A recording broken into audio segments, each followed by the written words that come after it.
এই পোলাওটা রান্না করতে গেলে ঘন ঘন নাড়তে হবে, না হলে লেগে যাবে। এই যে আমার ফুটে উঠেছে। এবার আমি এই যে কাঁচা মরিচ আর মটরশুঁটি দিয়ে দিলাম।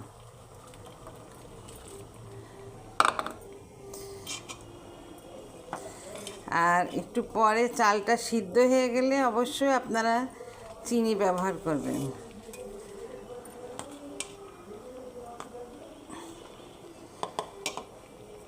এবার আস্তে আস্তে আমি জালটা দেব মিডিয়াম। এবার ঢাকা দিয়ে রাখছি। আর নামানোর আগে একটু কেওড়ার পানি দিয়ে দেবেন। আলহামদুলিল্লাহ, আলহামদুলিল্লাহ হয়ে গেছে আমার টমেটোর মজাদার পোলাও, একদম ঝরঝরা। এতক্ষণ আপনারা আমার সঙ্গে থাকার জন্য ধন্যবাদ। আল্লাহ হাফিজ।